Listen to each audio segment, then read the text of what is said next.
Hey everyone, welcome back to Book Sounds Book Reviews. I'm Tracy. And I'm Eric. So, everyone, we all know what that means when I start the podcast. Eric got the book this week. I mean, we should all pretty much be used to that at this point. Eric, it looks like we have a book selling book. Is that what it is? Not at all. Yeah, I should just not even say book selling book. It's just selling? It's a marketing book. I should just give up right now. Marketing. Well, so you're trying to get better at marketing.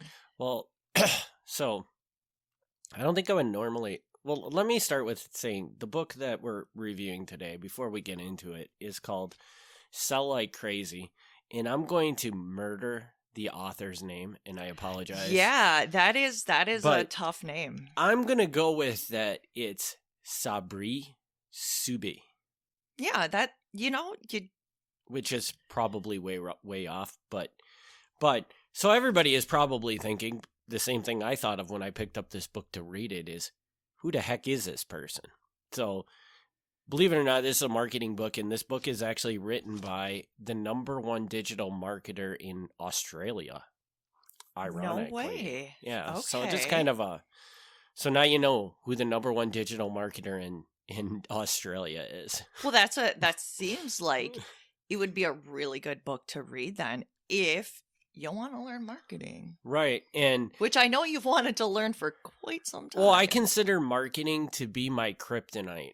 Yeah. Of the business world. Which because honestly, I think it's a lot of people. There's occasionally somebody that I read that I talk to, and they're like, I'm very good at marketing. I'm like, let me buddy up to you, because that is something that, and I think partially the reason that we're not as good at marketing is because I don't know if it's because like introverts, but we don't like to bother people, or we just do what we do. And I think it's very hard for us to know how to reach out to people or something like that. It's a very uncomfortable thing, and I think it's a very uncomfortable thing for a lot of people, and that's why I think it is so challenging. I mean, and we talk to so many people, and they're like, oh man, making phone calls, and obviously marketing these days isn't all making phone calls, but when you equate it to just making phone calls, the point of it is marketing is kind of bugging people, or and it's not just bugging people, but it's how do you attract them in any way, attract their attention. Basically, like you are bugging people, but the intent is that you're bugging people to give them something that they're looking for, and not how's the least intrusive way to bug them? Exactly. So did this, but still gets results. Yeah. So did this book give you any kind of insight? Was this good? This book, I feel, is a very, very good marketing book. Okay. I don't agree with everything it said. Right. Which, I mean, for the most part, there's going to be... It's kind of like when you get a CD, if people buy CDs anymore, which you would be the one to ask. But I think it's like when you get a CD, there's always that one song that you're like, I'm going to skip past this song. But so I think you're going to have certain things that you're going to be like, I'm going to not agree with this thing. But if you can get a couple tidbits out of it, then awesome. So what I find interesting is because I find the way I learn things is that I just keep reading about a topic, and then eventually it clicks for me. Right. But yeah, marketing. No, it still has never clicked for me, and I think mostly because at this point in time, I still just read about it, and I still haven't implemented anything. Really, like... No, I get you. I've only dabbled my feet in it, and the key to it is to actually really go just dive face first into it, and, it's like and make the mistakes and figure out what works. Yeah, you're on the cliff, waiting to like jump. So as far as, let's cover the book first. So the book covers every step you need to create. For anybody that's into digital marketing, they'll know what a sales funnel is. So it teaches you how to make your sales funnel, how to attract people to come into the sales funnel. Okay. Pretty much everything you need to do end to end. And then it even goes into, at the end, like once you have the person in your funnel, it kind of subscribes to the theory of getting them onto a mailing list. Oh, nice. to kind of then, because once you have somebody on a mailing list, you no longer have to pay to advertise to them. Oh, right. You can advertise to them for free because you have their email address. Mm-hmm. And these are all things I've read a billion times in this book, Absolutely. or in multiple books. So as far as like there was no groundbreaking, right, but there was no groundbreaking revolutions to this, other than the fact that the conclusion I have made, and I've kind of suspected this, and finally I'm being bullheaded and saying this is the way marketing works. Right. There isn't a secret sauce to marketing. It's just doing it. It's just doing it, and then figuring out what's not working and correcting it until you finally have a system that works. Oh gosh, I know. It kind of sucks having to just do it. Right. Well, and it's because you feel like there should be a right way to do it, but there really isn't a right way to do it. There's just doing it. Is. I hate to say it. It kind of reminds me of my medication for depression and bipolar and stuff. It's like, I'm sorry, but there's no right medication for each person, or that there's just a right medication for each person, and we just have to keep trying you on each one. And really, because what are you doing by marketing? You're trying to tap into the human psyche. Yeah. You can't win at that battle. Right. You can just do what you do until it is legitimately right for each particular person, business, etc. And I don't think you can read a number of books, posts, whatever, and say this seems like the right path for my business, but that's the best that you can do, and you can kind of prep and like, to take a line from a show that we recently watched. There's only so much running up you can do before taking the leap. I mean, you really have to, you do want to prepare before you get in, like reading these books, but yeah, you got to. But what you'll find out is that read 10 marketing books. They're gonna say they all outline the same five things that you should do. Now, when you said that there was no groundbreaking thing, would there have been if you hadn't read? Absolutely. Okay, this would have been a great book, and it would actually be a book that I would highly recommend anybody read if they want to foot into marketing. This is a really, I mean, I don't know that I would recommend that. This book is really well written. Like, it worked very well with my mind. It's a very easy read, stuff like that. The thing is that the strategy he implements in here, I'm not a big fan of. But I think that the strategy, because he's just throwing ads out there to try and get people onto a mailing list, essentially, if that makes sense. And I've seen other marketers that do things where they're trying, instead of just trying to get people to add themselves to a mailing list, they're like selling products to them, really low cost products, because like statistically it shows that, well, you're getting money, but it also shows that if somebody's willing to give you money, they're a much better client than somebody who's just signing up for a mailing list. Right, because there's plenty of times that I've signed up for stuff, I'm like, oh, if it's free, I can delete it later in my right, exactly. I mean, I feel like I just told you that the other night. I'm like, I will sign up for as many free things because I can delete it later, or I can delete it as soon as I get it if I don't like it. So there are plenty of people like me, and probably you out there who does, because I think the reason I mentioned that was you have 2 free books that you got, and you're like, I was early into my listening to him, and I'm not sure. This is one of those books that came to me. Well, I think I had to pay shipping for this book, so I'm pretty sure that's where this book came from. Now, the other question I was going to ask you, you probably have more to say about this. Is this something that you would possibly talk to your students about, your business students? I mean, depending on if they were I think so. We did a book called the 1 Million Book Method at the beginning of this podcast. I believe it was the first episode we ever did. It was one of the first ones, if it wasn't the first. So, I mean, if that book didn't exist, I think I absolutely would recommend this book to other people. But I personally subscribe more to the 1 Million Books Method. Totally. But here's the catch to this all is that at the same time, the 1 million books method, there's more that goes into the 1 million books method is all about writing a book and using that book to sell, right, to yes, get clients. And I think that's a really cool. You have to write a book to do that. Right. And some you don't have to write a book to do this strategy. Yep. So you have to ask yourself the question, which the better I look at it and I say the 1 billion books method is the better strategy. But you still have to write a book. Right. You know? Some people might look at it and go, there's no way that I'm going to write a book. Yeah. So then this book, this particular method, this book would be a better read, better. Yeah. I mean, and really, I think it seems like both of these books would be a good read for people because, I mean, I think that if you have the time to read both books, it's not a bad thing to read both to get two sides.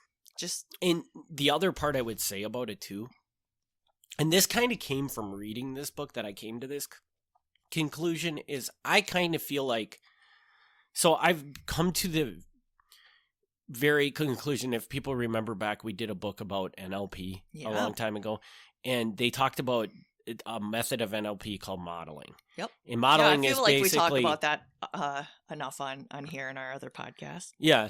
So modeling is basically a way of teaching yourself how to do something. Yep. But instead of like taking a class, it talks about how that's not a very effective way. Like I think the example we used I'm pretty sure we did this because Eric somebody Clapton. listened to the podcast and told me that, or you could just do a bunch of heroin or cocaine or something. Yes. But anyways, we use the playing guitar like Eric Clapton. Eric Clapton can't tell you how to play the guitar like him. Right. You have to kind of become Eric Clapton. You have to grow up. You have to go through the routine he went through to learn how to play guitar. And do the heroin. And I feel like if going into marketing, my approach is going to be to start with this because it's more simple. Right. And then once you have success with this method, then I think I'm going to look at the 1 million books method to build onto this to make it more effective. And I think that that's probably the way you should do it because I'm a big proponent of keeping everything simple. The more layers and the more complexity you add to anything, the more likely you are to fail.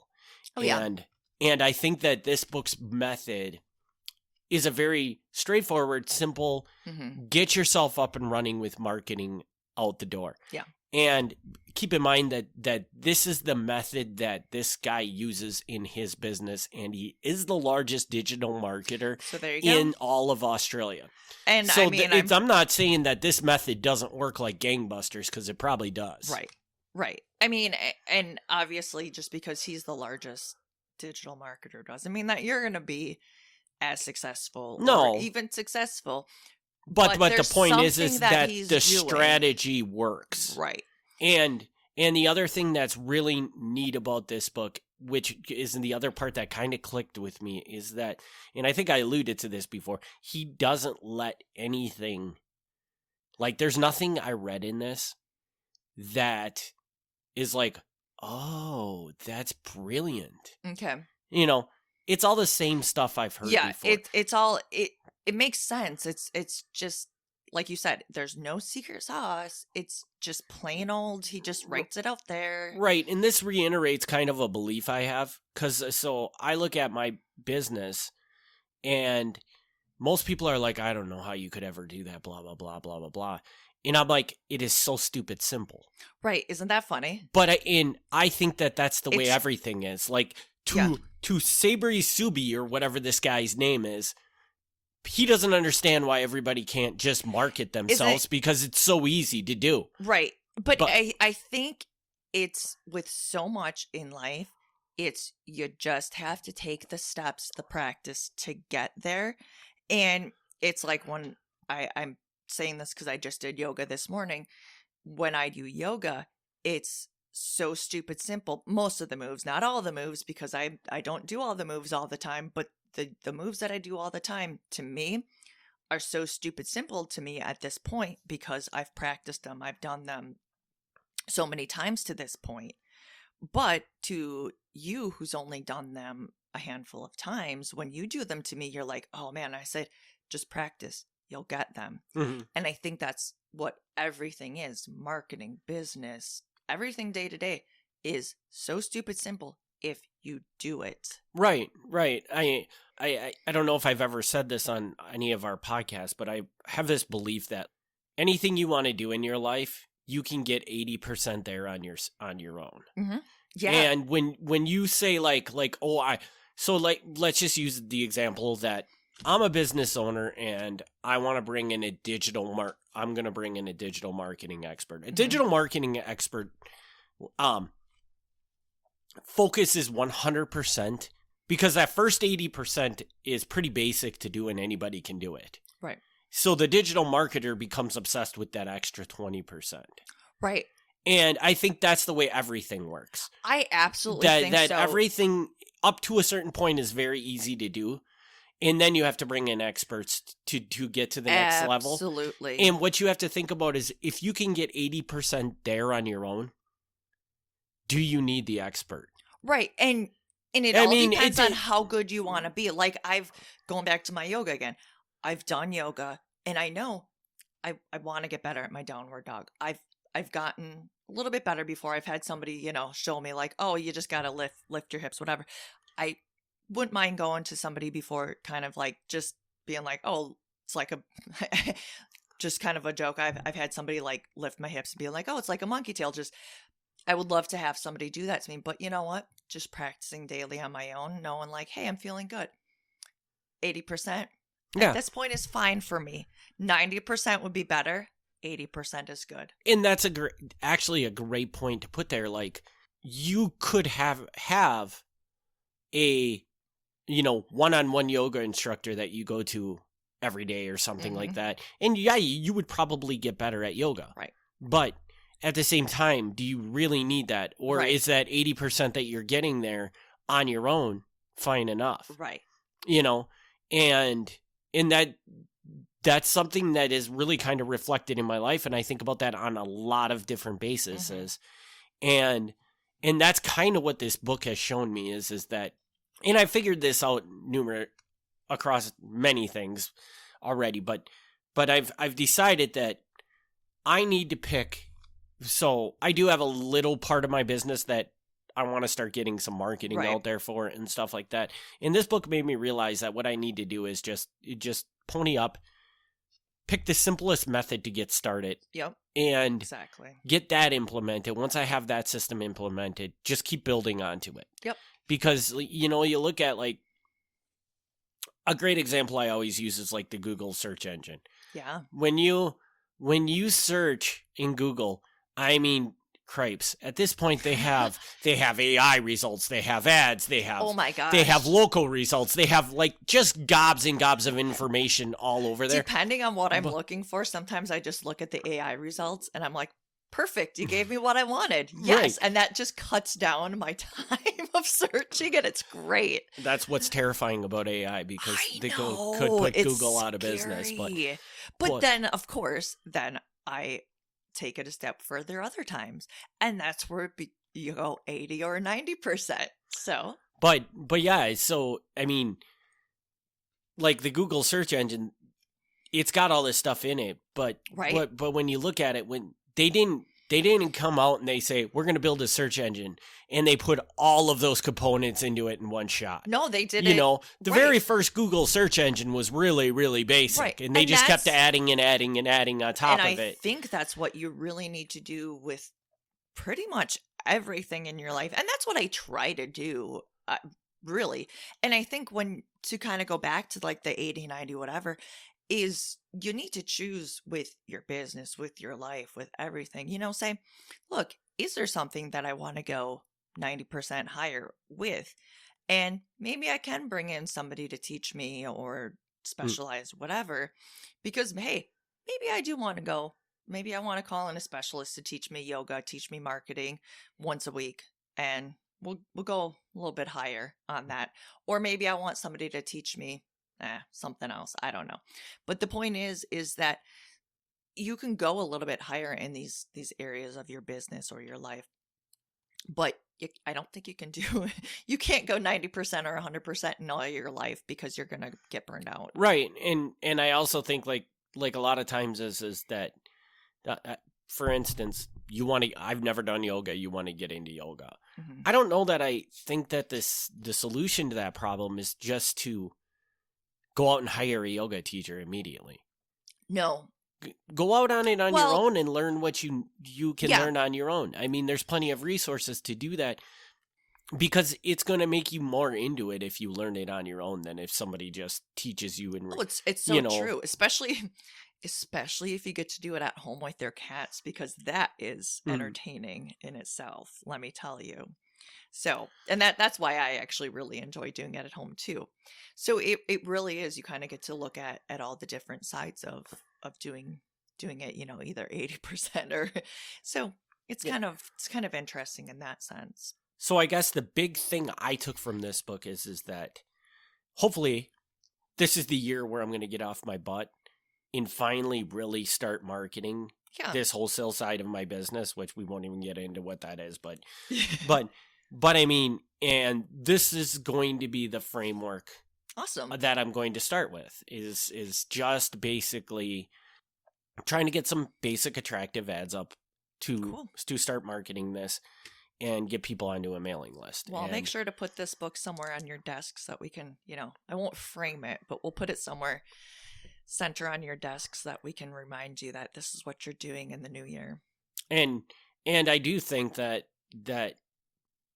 based on the experience with this book, what I would tell anybody that, like, if you're looking into getting into some sort of online digital marketing type thing, I would seriously recommend buy this book, read it first, and then after you're done reading that book, get a hold of the 1 million book method or whatever it's called.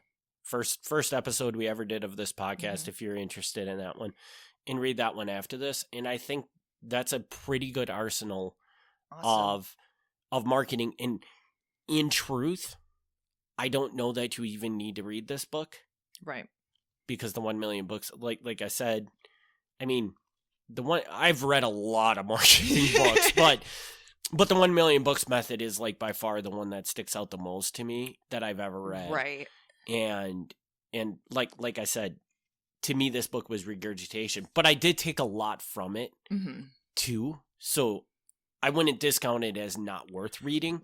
Right. It's just because this is the one that I think kind of got me to realize that, okay, wait a minute. Same old. I am way overcomplicating this thing. And what I really need to do is I need to like put something very basic out there and just see what happens. And once I put that basic thing out there, I can improve on it. And if I continue to improve on it, just like what I did with my book business. Right. And my book business on the surface to most people they're going to be like, wow, that's really confusing, but it's really simple. Yep. And so that's what I need to accomplish with this is just put something out there and build onto it to make it better and better until I have like a solution. And then suddenly I feel like marketing will be as easy as book selling to me. I think you just need to learn it's not going to be great overnight and you're going to need to make changes.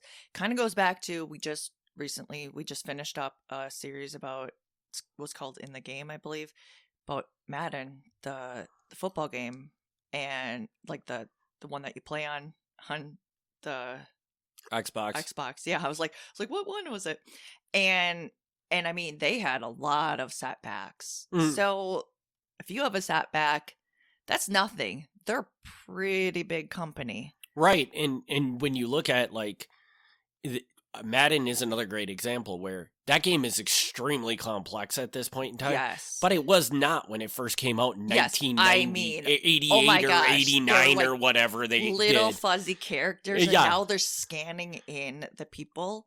So if you look at it, don't worry if you make mistakes. People were hating them for a while. So just think about that. Don't worry if I don't think people are going to get to the point where they practically hate you. So don't worry. But now I want to know, now that we know that you're going to give marketing a real go, what are you going to give this book?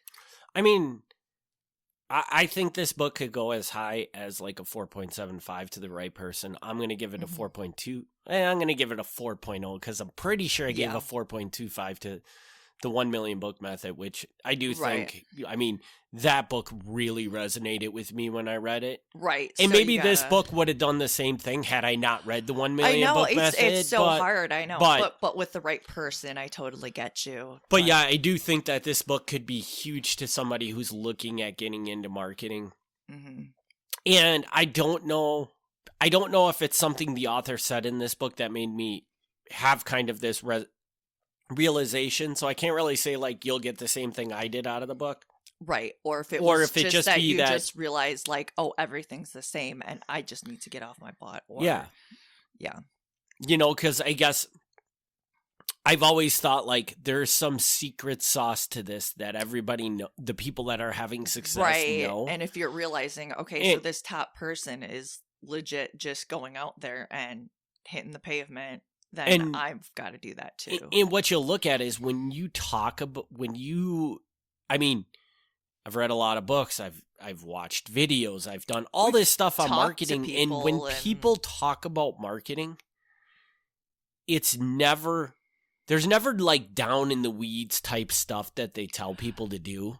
It's just always very basic and broad. Right. And because I do think it's just not that complex. It's just that you have to do it. Well, and I think that's the reason why we're so confused by it, because we're like, well, why, what do you do? And, and you know, and so then they're like, well, we just do this. And we're like, okay, but what else? and we're like, well, nothing else. Okay. But yeah, we're just waiting. You know, and it's like when you read this stuff, a lot of times they're like, okay, build this, do this, and then run Facebook ads against it. And I'm like, well, how the hell do I run Facebook ads against it? Right. And like, how do you run a good, effective Facebook ad? And I think it's literally that. You just run Facebook ads. There is no secret to Facebook ads. You just run it and improve your demographic that you're targeting each time to get it until you get to the point where it's good enough. Yeah. You know? Yeah. And I've done Facebook ads in the past, but, you know, and just kind of chose the people that I thought it would work for. But, you know, and yeah, I guess you just got to improve it. And so on top of reading this book, the other thing, I'm going to just throw this out there because we've been talking more about how this book has helped me, I guess, than to actually talk about the book, which is fine. No, that is fine if that's what it did. So then earlier this week, I had a meeting with a guy that runs he built a YouTube channel, a very pretty effective YouTube channel. It's primarily focused in Brazil, but I mean, he's done very well with it. Blah, blah, blah. And he showed me a lot of the stuff, like how he does stuff on YouTube. And one of the big hurdles of marketing my business was, because I always try to run ads through Facebook. Yeah. And Facebook, for anybody that doesn't know, the way ads work on Facebook is that it's all based on like what you're interested in. So like if you're interested in meditation, I can run an ad to you and say just target people that are into meditation. Yeah, that's super easy to do on Facebook. Targeted because I know I get a whole bunch of stuff on meditation and all that energy stuff. And so if I were selling something in the meditation space on Facebook, that would be really easy to do.